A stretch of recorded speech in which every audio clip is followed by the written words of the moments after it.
28 septembre 2024, je me trouve présentement dans le secteur Gentilly, là où la fébrilité est à son meilleur, puisqu'aujourd'hui, c'est une journée spéciale, la journée de la pesée du Potiroton. Alors, allons voir du côté du président comment la journée se passe. Moi, Monsieur Louis Jutra, qui est président, est rendu à la combientième édition? Oui, bonjour. Oui, on est rendu à la 34e édition du Potiroton. On espère, cette année environ 70 inscriptions. On espère accueillir aujourd'hui peut-être une trentaine de citrouilles. Qu'avez-vous prévu là, dans le courant de la journée là, pour tenir les gens en haleine? Au courant de la journée, il va y avoir évidemment la pesée des citrouilles qui va démarrer à partir de 13 h. Il va s'alterner le pesage de citrouilles avec le mesurage de tournesol. Puis ensuite, durant la journée, évidemment, un service de cantine et de bar sur place. Pour les enfants, la famille, on a des jeux gonflables sur le terrain de baseball ici à Gentilly. Puis sinon, au courant de la journée, il va y avoir des encans de citrouilles peintes pour que les gens du public puissent décorer leur Halloween. Puis à la fin de la journée, ça suit la remise des fleurons, des prix, des trophées.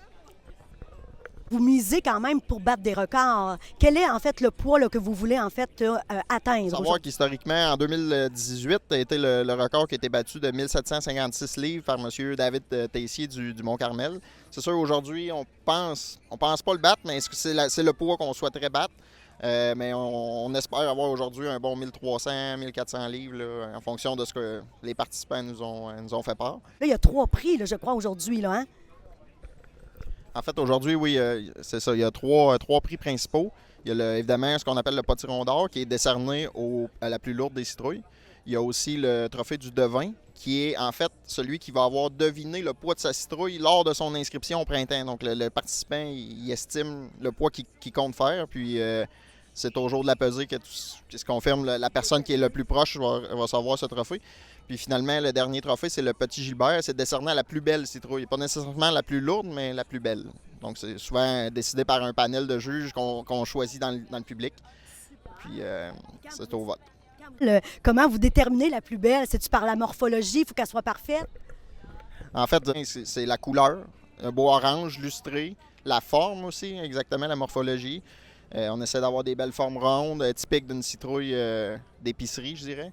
Mais c'est très rare dans les grosses citrouilles qu'on a des super belles formes. Souvent, ils ont une peau craquelée, mat ou plus pâle. Fait que c'est souvent pas la plus grosse qui est aussi la plus belle.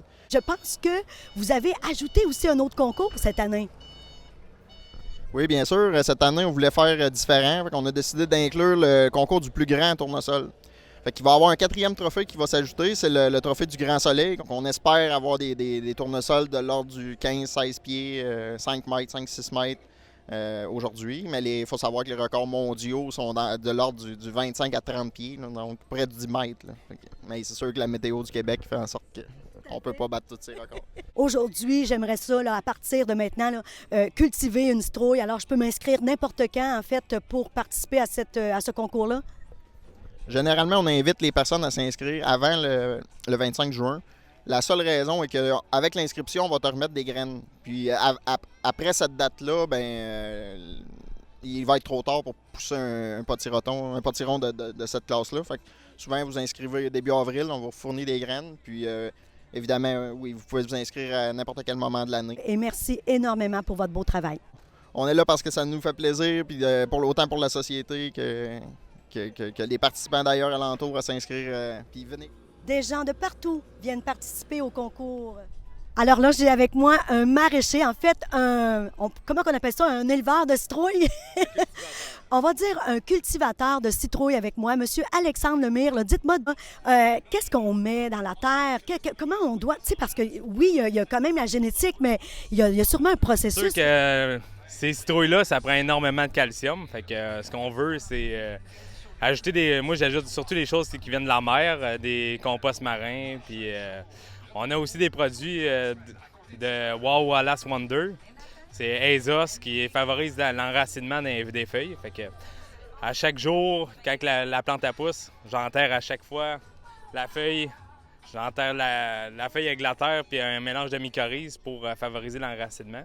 Hey, mais pour vrai, c'est devenu une passion. Là. Ça fait combien d'années là, que vous participez à ce concours-là? Ça fait 3 ans que je viens ici, puis ça fait 4 ans que je cultive des citrouilles. Puis vous avez quand même fait 2 heures de route, là. Ouais, ça, on s'est levé un matin. Hier, on l'a chargé parce qu'on voulait pas faire ça de matin, il y a trop de bonheur. Là, j'imagine que vous espérez gagner là, le premier prix, là. C'est toujours ça qu'on espère. C'est toujours ça qu'on on a espoir, là, mais on sait jamais. Tu sais, elle peut être plus légère ta charte que ce qu'elle estime, puis un autre peut passer en avant. Là. Fait que je trouve ça vraiment génial. Alors, merci beaucoup d'être là, puis je vous souhaite bonne chance. Et c'était Lynn Richard pour Télécœur.